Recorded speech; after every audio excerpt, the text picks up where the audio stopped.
Hello everyone, welcome to my foundation classes. तो अभी चल रहा है आपका रेलवे एनटीपीसी का क्लास, जिसमें आज हम लोग का 4th क्लास है। और आज हम लोग लेने वाले हैं मिसलेनियस के कुछ बहुत ही इंपॉर्टेंट क्वेश्चंस। जैसे कि मैंने पहले ही बताया हुआ था आपको कि मिसलेनियस से आपका अप्रॉक्स 6 to 7 क्वेश्चन फिक्स है, आपका आएगा ही आएगा। इसलिए हम लोगों ने सिलेबस में ही अपना तय किया था कि हम लोग एक दिन मिसलेनियस भी लेंगे। तो आज है आपका मिसलेनियस का टाइम। चलिए स्टार्ट करते हैं अपना क्लास। आज के सेट का आपका पहला क्वेश्चन है कि हॉटलाइन क्या है। हॉटलाइन, बहुत बार आपने ये टर्म सुना होगा हॉटलाइन। तो हॉटलाइन क्या है? ये एक दूरसंचार का संयोग है, एक कॉम्बिनेशन है दूरसंचार का, कम्युनिकेशन का।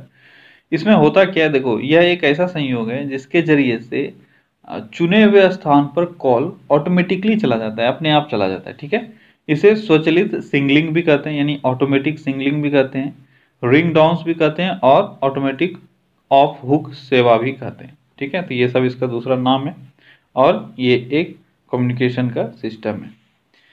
अगला क्वेश्चन है कि ऑपरेशन ब्लैक बोर्ड निम्नलिखित को भौतिक सुविधाएं प्रदान करने के लिए चालू किया गया था। Black board, operation black board किससे संबंधित था? बहुत ही इंपॉर्टेंट है ऑपरेशन ब्लैक बोर्ड। ये था प्रौढ़ शिक्षा। ठीक है, प्रौढ़ शिक्षा से संबंधित था ऑपरेशन ब्लैक बोर्ड। तो याद रखना है आपको, ऑपरेशन ब्लैक बोर्ड किससे संबंधित था? प्रौढ़ शिक्षा से। अगला क्वेश्चन है कि जीवन कथा शब्द संबंधित है। जीवन कथा शब्द, जीवन कथा शब्द किससे संबंधित है?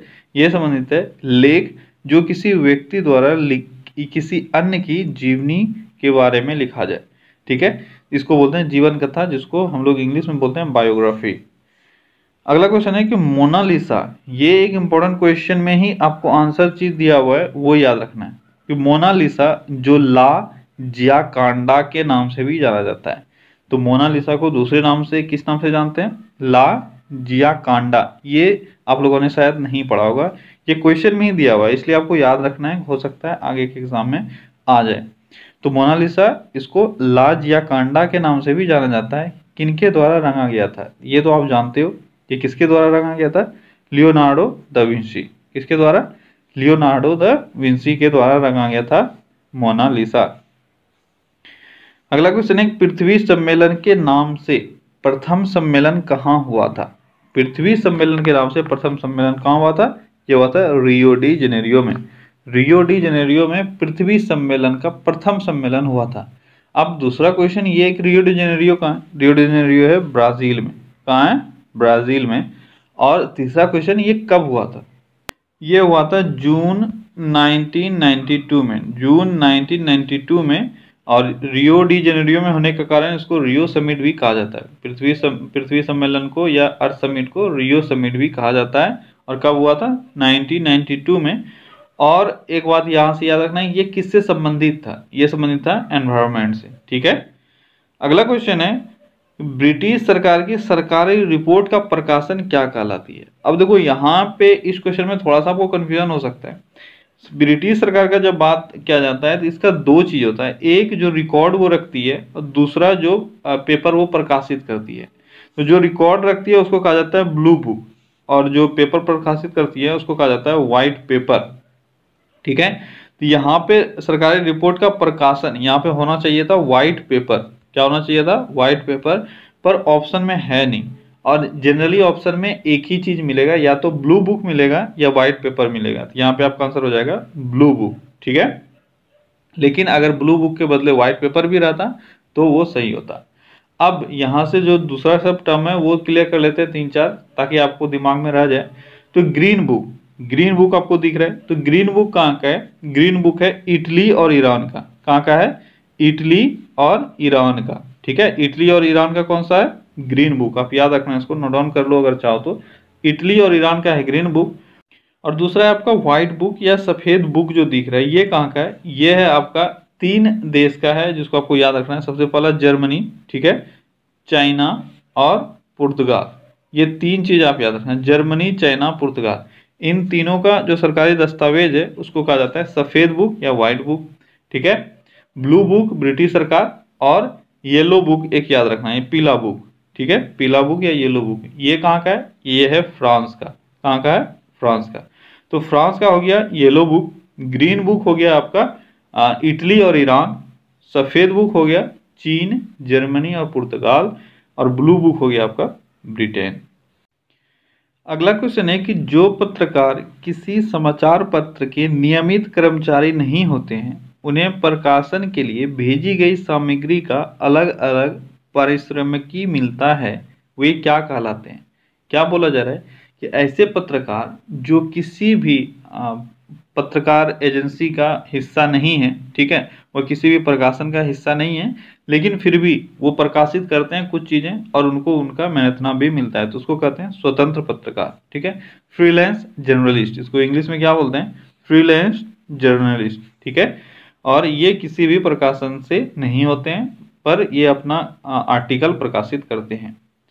अगला क्वेश्चन है कि निम्नलिखित में से केंद्रीय विश्वविद्यालय कौन सा है? केंद्रीय विश्वविद्यालय, तो केंद्रीय विश्वविद्यालय इनमें से कौन सा है? यह है पौंडीचेरी विश्वविद्यालय, ठीक है। पौंडीचेरी विश्वविद्यालय एक केंद्रीय विश्वविद्यालय है। तो ये सिर्फ यूनिवर्सिटी का बात नहीं कर रहा है, ये बात कर रहा है केंद्रीय यूनिवर्सिटी यानी सेंट्रल यूनिवर्सिटी का, ठीक है। इसको सेंट्रल यूनिवर्सिटी या यूनियन यूनिवर्सिटी भी बोलते हैं। और इसकी संख्या 2018 दिसंबर 2018 तक कितना था? 49। कितना था? 49। और इनमें से आपका पौंडीचेरी यूनिवर्सिटी एक सेंट्रल यूनिवर्सिटी है। अगला क्वेश्चन है कि तेल और प्राकृतिक गैस आयोग ONGC का मुख्यालय कहाँ अवस्थित है? ONGC का मुख्यालय, तो ONGC का मुख्यालय कहाँ है? यह है देहरादून में। कहाँ है ONGC का मुख्यालय? देहरादून। अगला क्वेश्चन है कि निम्नलिखित में से किसका सही मिलान किया गया है? तो जो भी आपके ऑप्शंस में हैं, इनमें से सही मिलान किसका किया गया है? बम्बई स्टॉक एक्सचेंज, सेंसेक्स, ये सही है, ठीक है। सेंसेक्स ये बम्बई स्टॉक एक्सचेंज का एक पार्ट है। तो मुंबई स्टॉक एक्सचेंज का या बम्बई स्टॉक एक्सचेंज का क्या क्या है, इसमें से आप जानते हो क्या क्या है? डोलेक्स, ठीक है, अगर नहीं जानते हो तो इसको नोट डाउन कर लेना, ठीक है। डोलेक्स, सेंसेक्स, सेंसेक्स और क्या है? बैंकेक्स। तो सारा एक्स टाइप से इसमें आता है। पहले तीन आपका बैंकेक्स, सेंसेक्स और डोलेक्स हो गया, ठीक है, बैंकेक्स। और चौथा एक आपका इसमें याद रखना है निफ्टी, निफ्टी। ये सब किसका है? ये सब बम्बई स्टॉक एक्सचेंज का है, ठीक है। तो बम्बई स्टॉक एक्सचेंज का फिर से आप एक बार देख लो, डोलेक्स, सेंसेक्स, बैंकेक्स और निफ्टी, ये सब है। दूसरा देखते हैं क्या है? National stock exchange NYSE। तो नेशनल स्टॉक एक्सचेंज का NYSE नहीं है।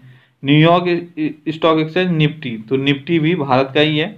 और लंदन स्टॉक एक्सचेंज निक्की, तो लंदन स्टॉक का निक्की नहीं है। निक्की किसका है? निक्की है टोक्यो का। किसका है? टोक्यो का। आप एक बार एक दो और मैं बता देता हूं, आप इसको नोट डाउन कर लो अगर चाहो तो, याद रखना है इसको। न्यूयॉर्क का, न्यूयॉर्क स्टॉक एक्सचेंज, इसका है डो जोन्स। क्या है? Dow Jones, Dow Jones, New York stock exchange Dow Jones. Tokyo का क्या है? टोक्यो का है निक्की, टोक्यो स्टॉक एक्सचेंज का है निक्की। और नेशनल स्टॉक एक्सचेंज जो आपका यहाँ पे दिया हुआ है नेशनल स्टॉक एक्सचेंज, इसका है NSE, नेशनल स्टॉक एक्सचेंज, बस इसको नेशनल स्टॉक एक्सचेंज ही बोलते हैं, ठीक है। तो ये सब आप याद रखना। अगला क्वेश्चन है कि लंदन स्टॉक मार्केट के स्टॉक मार्केट इंडेक्स को कहा जाता है? तो लंदन स्टॉक मार्केट के स्टॉक मार्केट इंडेक्स को कहा जाता है, क्या कहा जाता है? ये कहा जाता है फुटसी। क्या कहा जाता है? फुटसी, FTSE, इसको FTSE या फुटसी कहा जाता है। तो अभी देखो जितने भी आपने स्टॉक मार्केट इंडेक्स देखा, ऊपर पे भी आपने देखा 3-4 अभी, और आप अभी एक यहाँ देख रहे हो, ठीक है। एक बार इसको फिर से आप अच्छे से याद कर लेना। एक और इसमें मैं लिखा देता हूँ, वो है सिंगापुर, ठीक है। सिंगापुर का क्या कहलाता है? ये कहलाता है टाइम्स, स्ट्रेट टाइम्स, टाइम्स या स्ट्रेट टाइम्स, जो बोलना है आपको बोलना, ठीक है, स्ट्रेट टाइम्स। ये कहाँ का है? ये है सिंगापुर का। और ब्राजील का क्या है? ब्राजील का है बोवेक्स। क्या है? बोवेक्स, ठीक है, बोवेक्स। तो ब्राजील का है बोवेक्स।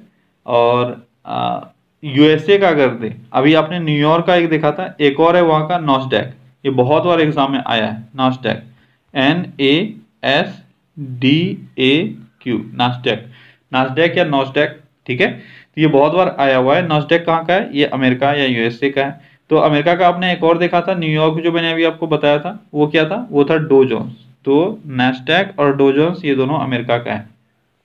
USA स्टॉक एक्सचेंज का नास्डैक, न्यूयॉर्क स्टॉक एक्सचेंज का डो जोन्स, ठीक है। और ये फुटसी है लंदन का, और निफ्टी किसका है, तो निफ्टी है भारत का।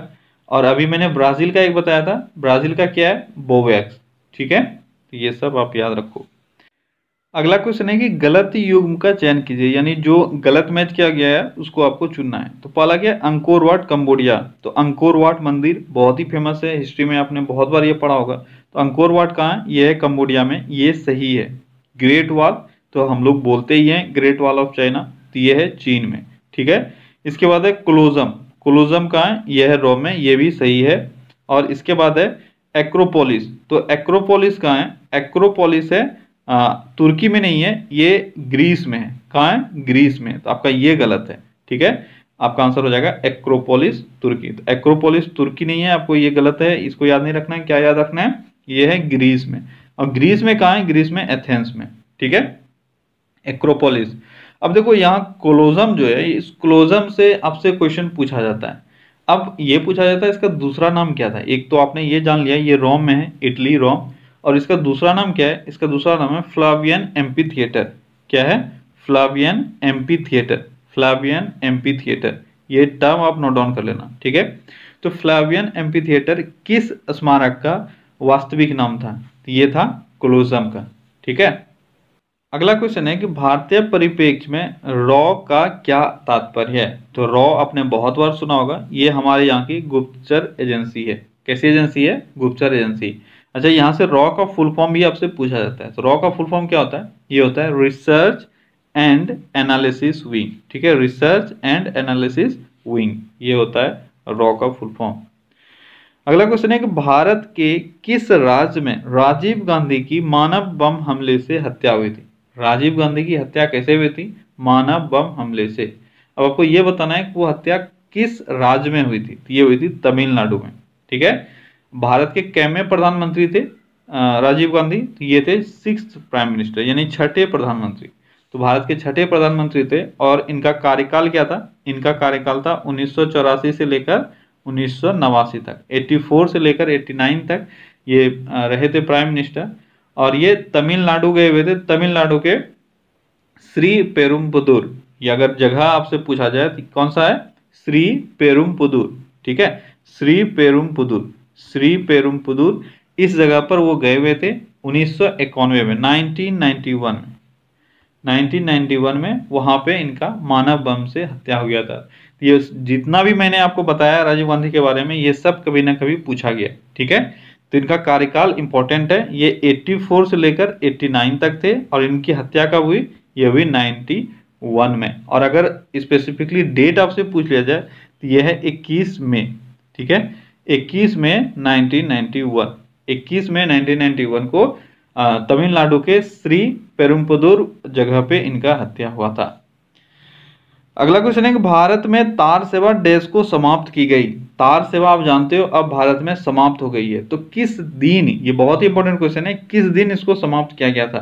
तो भारत में तार सेवा समाप्त किया गया था जुलाई 2013। और डेट का अगर बात करें तो 14 जुलाई 2013, ठीक है, 14 जुलाई 2013 को भारत में पूर्ण रूप से तार सेवा बंद कर दिया गया, ठीक है। और यहाँ पे भारत में तार सेवा जो टोटल चला, ये चला 163 वर्ष तक। कब तक, 163 वर्ष तक।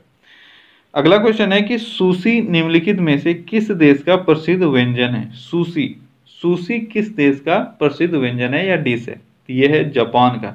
जापान का एक बहुत ही फेमस डिश है, इसका नाम है सुशी, ठीक है। और ये बनाया किससे जाता है, ये चावल से बनाया जाता है। किससे बनाया जाता है सुशी, चावल से। अगला क्वेश्चन है कि मशहूर क्रिकेटर इमरान खान द्वारा गठित राजनीतिक दल का नाम बताएं। तो इमरान खान, अभी आप जानते हो कि इमरान खान पाकिस्तान के प्राइम मिनिस्टर है।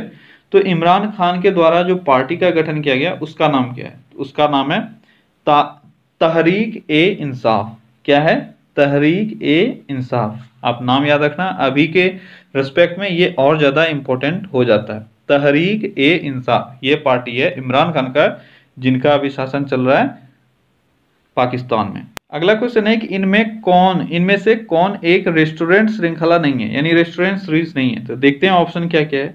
निरुलस, पंजाबी बाय नेचर, डोमिनोज और वॉलमार्ट। तो देखो ये सब अगर आपने कभी सुना हो या ना सुना हो, लेकिन वॉलमार्ट तो आपने जरूर सुना है। और ये क्या है, ये एक ऑनलाइन शॉपिंग सेंटर है। तो ये रेस्टोरेंट श्रृंखला नहीं है, तो आपका सही आंसर हो जाएगा वॉलमार्ट। अब देखो ये क्वेश्चन इंक्लूड करने का मतलब ये है कि आपको यही क्वेश्चन आएगा जरूरी नहीं है, ठीक है। अब इससे आपको ये समझ में आता है कि करंट में भी अगर इस तरह की चीजों को न्यूज में बना हुआ है, इस तरह की चीजें न्यूज में बना हुआ है, तो वो आपको ध्यान में रखना है वो क्या है, ठीक है।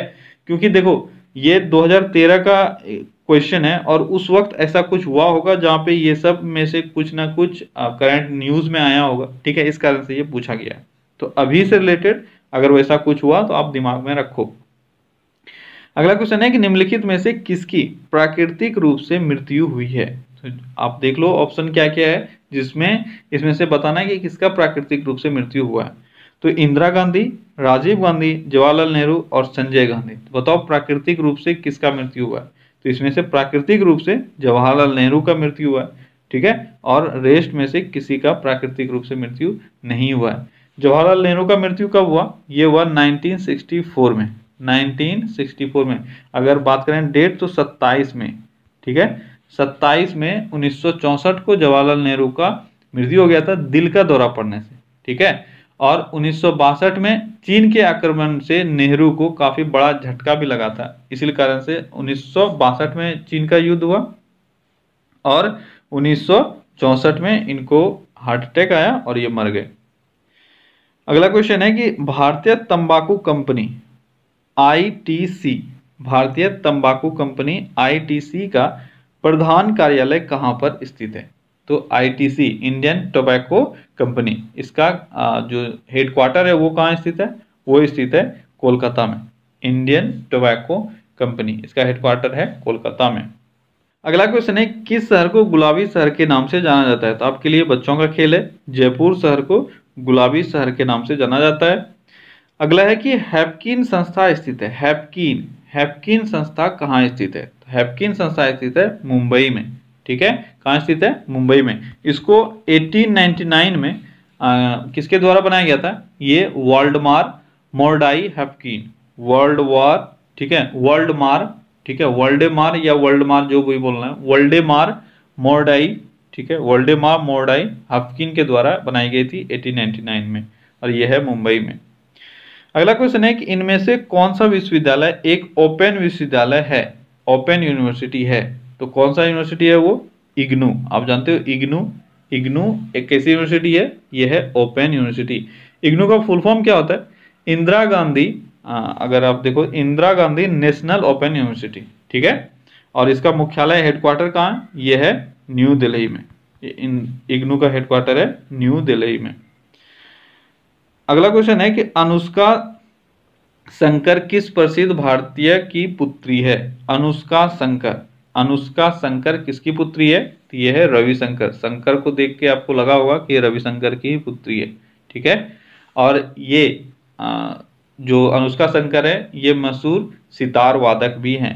तो रविशंकर भी सितार वादक थे और अनुष्का शंकर भी सितार वादक हैं।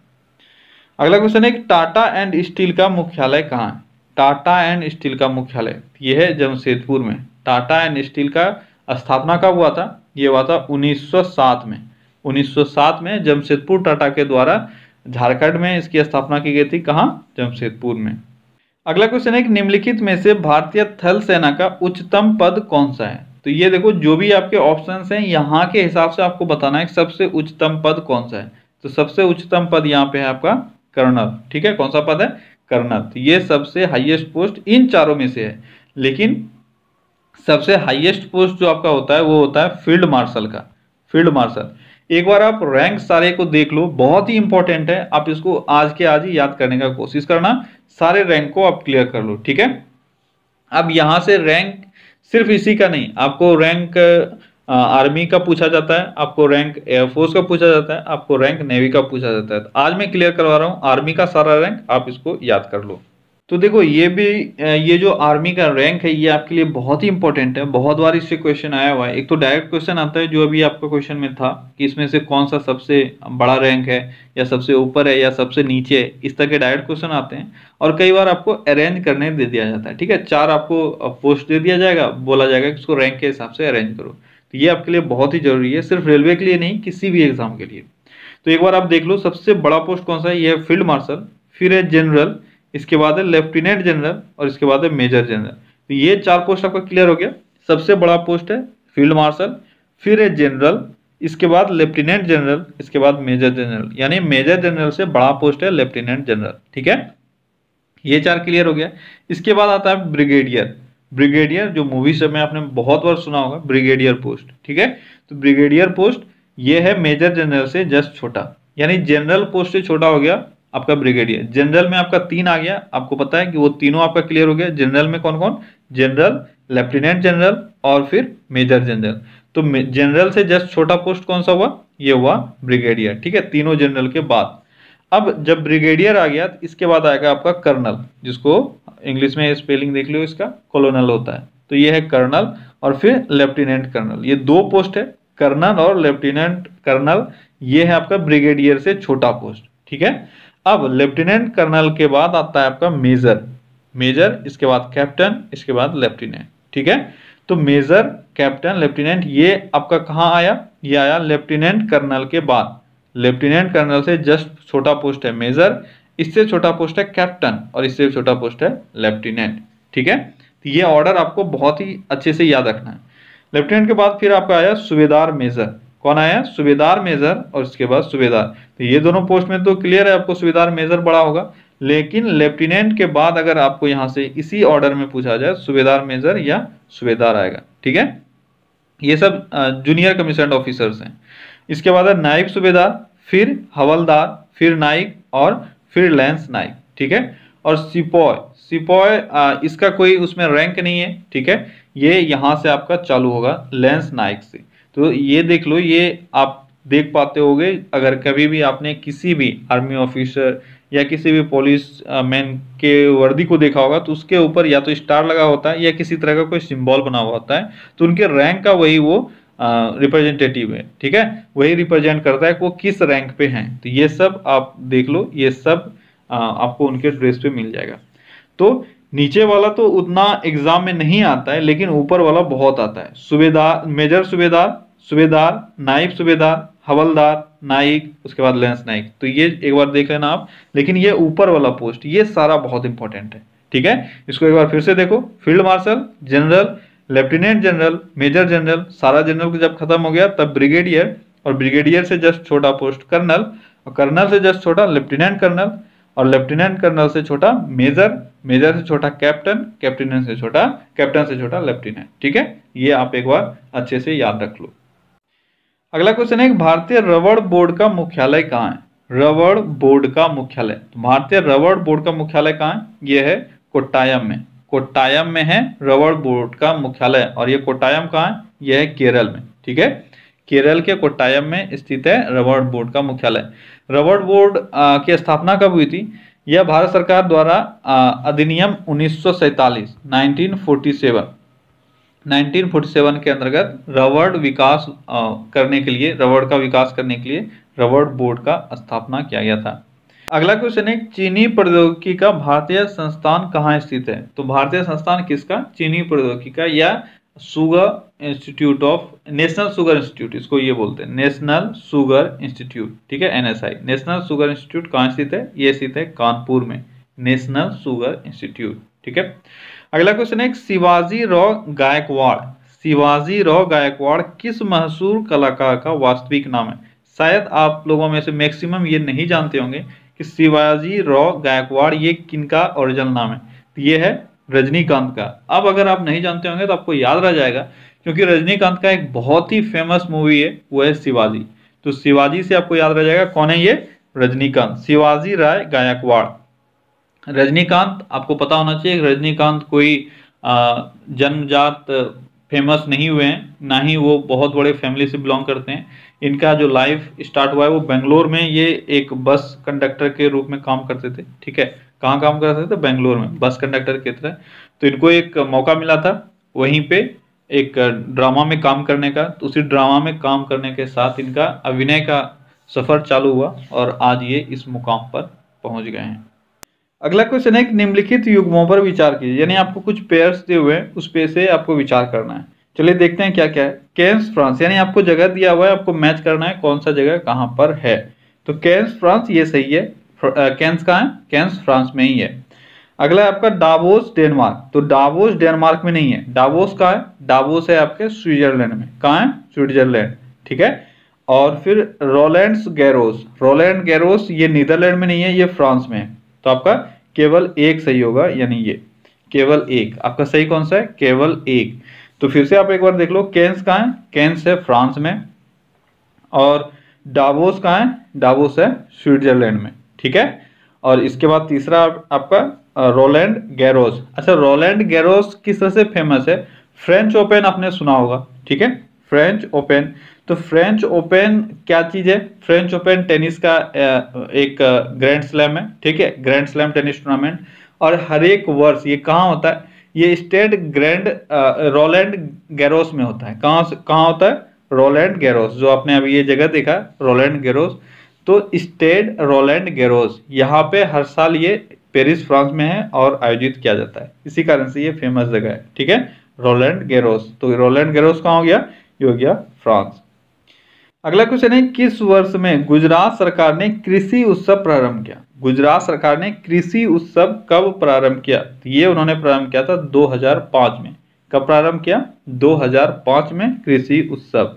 अब या इसको कृषि उत्सव बोल सकते हो या कृषि मेला भी बोल सकते हो, एग्रीकल्चर फेयर, ठीक है। तो ये किसने स्टार्ट किया? तो उस वक्त वहां के जो चीफ मिनिस्टर थे वो थे नरेंद्र मोदी, ठीक है, नरेंद्र मोदी जो अभी प्राइम मिनिस्टर हैं, ये उस वक्त गुजरात के चीफ मिनिस्टर थे।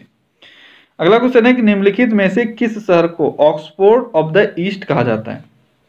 ऑक्सफोर्ड ऑफ द ईस्ट, तो ऑक्सफोर्ड ऑफ द ईस्ट किसको कहा जाता है? ये कहा जाता है पुणे को। ऑक्सफोर्ड ऑफ द ईस्ट किसको कहा जाता है? ये कहा जाता है पुणे को। देखो ये सारे लिस्ट जो है ना ये बहुत इंपॉर्टेंट है। अभी तो आपका क्लास चालू हुआ है, आपका क्लास जब तक ये चलेगा तब तक मैं आपको सारा लिस्ट वो क्लियर करवा दूंगा। अभी तो आप क्वेश्चन के फॉर्म में देख रहे हो, ठीक है। अभी आप फ्लो में एक बार आ जाओ, फिर मैं आपको थोड़ा थोड़ा करके लिस्ट से भी मैं दूंगा और आपको जितना इस तरह के क्वेश्चंस आ सकते हैं, ठीक है, वो सब मैं यहाँ पे क्लियर करवा दूंगा, इसलिए उसका टेंशन मत लेना। अभी जितना मैं बता रहा हूँ बस आप याद करते जाओ। Oxford of the east, Oxford of the east किसको कहा जाता है? ये कहा जाता है पुणे को। अगला है forest research centre, forest research centre, forest research centre, इसका मुख्यालय कहाँ है? तो फॉरेस्ट रिसर्च सेंटर का मुख्यालय है देहरादून। कहाँ है फॉरेस्ट रिसर्च सेंटर का मुख्यालय? देहरादून। और देहरादून कहाँ है? ये उत्तराखंड में, ठीक है। अगला क्वेश्चन है कि भाभा परमाणु रिसर्च सेंटर कहाँ है? बहुत बार ये क्वेश्चन आया हुआ है, भाभा परमाणु रिसर्च सेंटर। तो भाभा परमाणु रिसर्च सेंटर कहाँ है? ये है हैदराबाद में, सॉरी मुंबई में। भाभा परमाणु रिसर्च सेंटर कहाँ है? मुंबई में, भाभा मुंबई।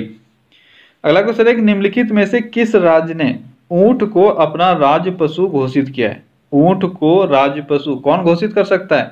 जो मरुस्थल एरिया में पड़ता है वो है राजस्थान, ठीक है, राजस्थान ने ऊंट को अपना राज्य पशु घोषित किया है। अब ये उस वक्त का करंट अफेयर का क्वेश्चन था, ठीक है, पर क्या ये सिर्फ उसी वक्त के लिए वैलिड था? नहीं, अब आपको कभी भी ये पूछा जा सकता है।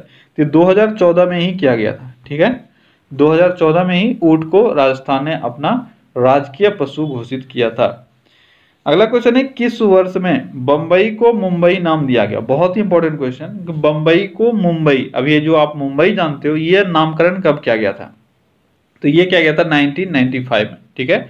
महाराष्ट्र सरकार ने 1995 में बंबई का नाम बदलकर क्या कर दिया? मुंबई। और यहां से एक और चीज आपको क्लियर करना है कि अभी भी जो हाईकोर्ट है वह बंबई हाईकोर्ट ही है, वो मुंबई हाईकोर्ट नहीं हुआ है, ठीक है।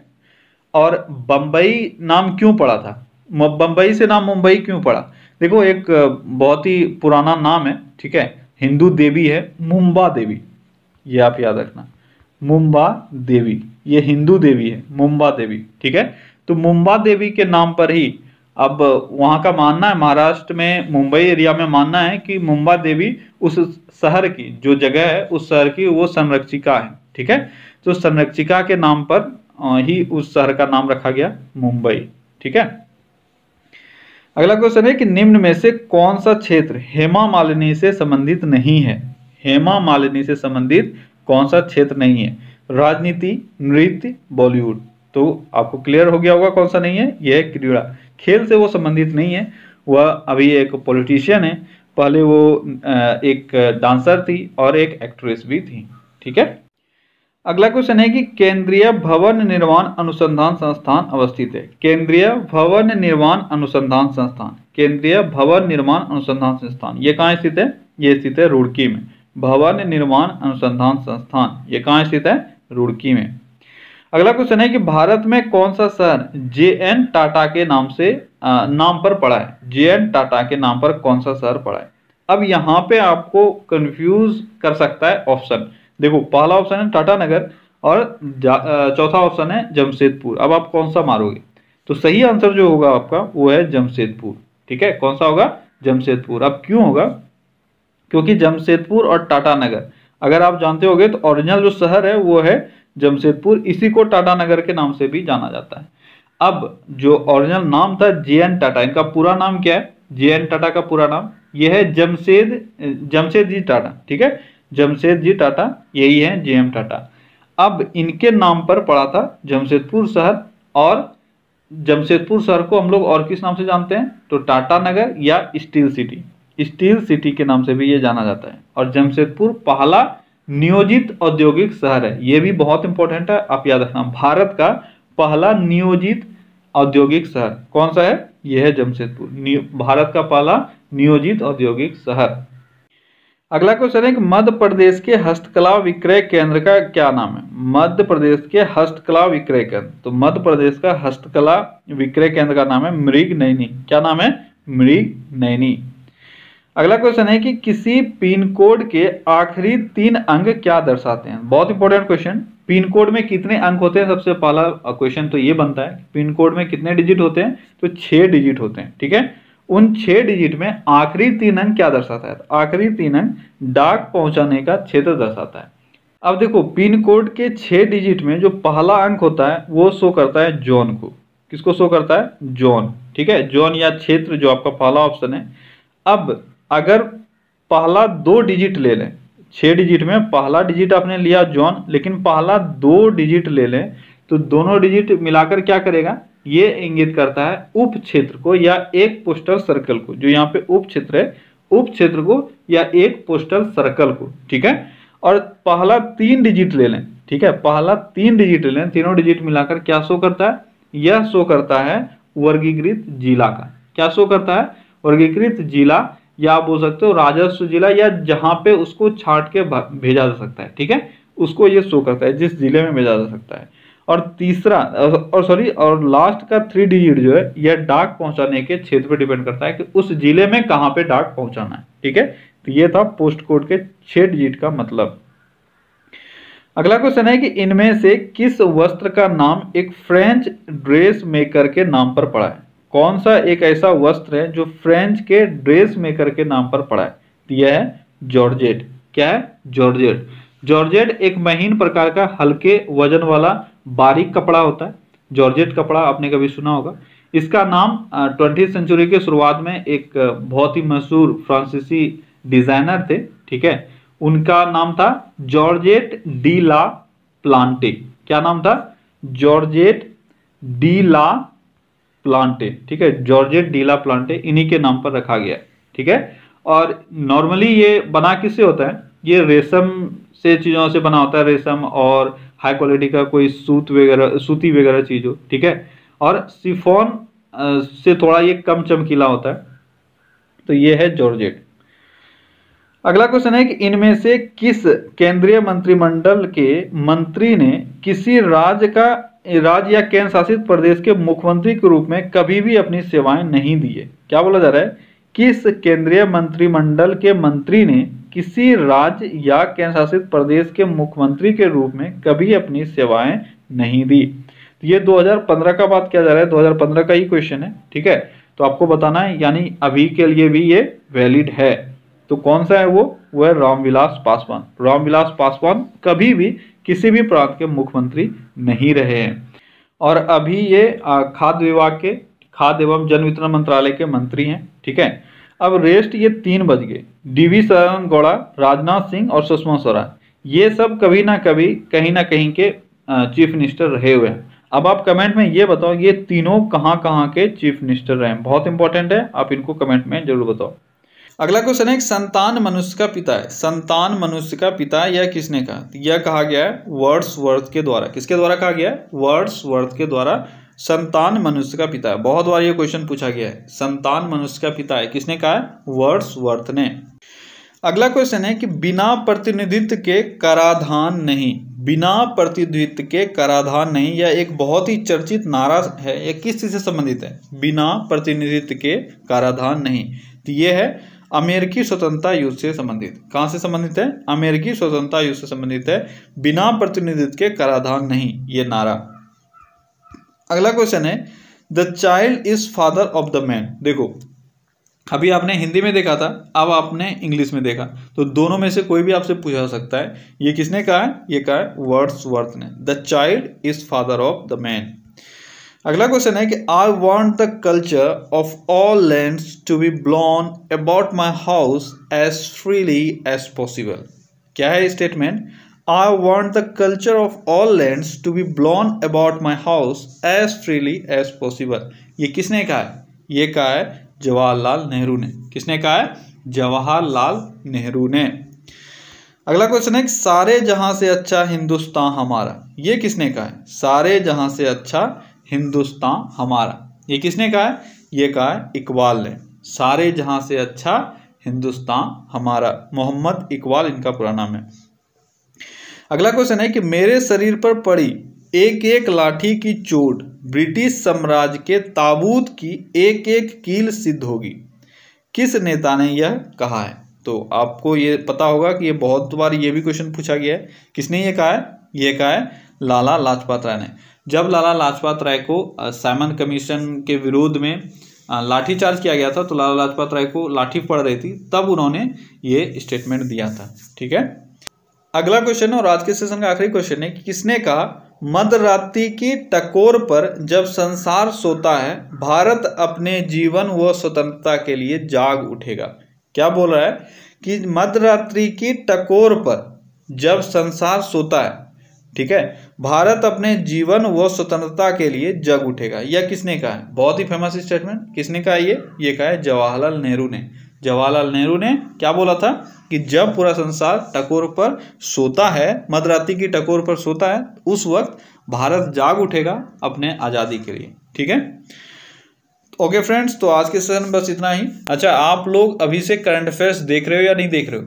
अगर आप लोग देख रहे हो तो वेल एंड गुड, अगर नहीं देख रहे हो तो अपना करंट अफेयर्स आज से ही देखना चालू करो, क्योंकि करंट अफेयर्स एग्जाम में एक अच्छा रोल प्ले करेगा और आपको करंट अफेयर्स से क्वेश्चन कम से कम 5 क्वेश्चन रहेंगे। ठीक है, तो आप उसको इग्नोर नहीं कर सकते हो, इसलिए अभी से देखना चालू करो। आप ये सोच के अगर देखते हो कि कल आप एग्जाम से 10 दिन पहले आप करंट अफेयर्स को देख लोगे 10 घंटा का वीडियो और आपका वो कंप्लीट हो जाएगा, आपको कुछ भी नहीं समझ में आने वाला है, कुछ भी याद नहीं रहने वाला है। वो उसी के लिए बेनिफिशियल है जिसने शुरू से देखा हुआ है और वो रिवाइज करना चाहता है। ठीक है, इसलिए आप लोग पर डे करंट अफेयर्स को देखो। अपना MFC पे अगर करंट अफेयर्स से बात करें तो मैंने बहुत ही छोटा वीडियो प्रिसाइजली मैंने बनाया, 10 मिनट से 12 मिनट का वो वीडियो होता है, जिसमें आपको पर डे का करंट अफेयर्स फीड हो जाए आपके दिमाग में। ठीक है, मेरा एम मोटिव वही रहता है। ठीक है, कि आपके दिमाग में वो फीड हो जाए। चलिए, आप लोग देखना चालू कीजिए और अच्छे से देखिए, अब अच्छे से पढ़ाई कीजिए। चलिए फिर से मिलते हैं कल अगले सेशन में। Till then take care, bye bye.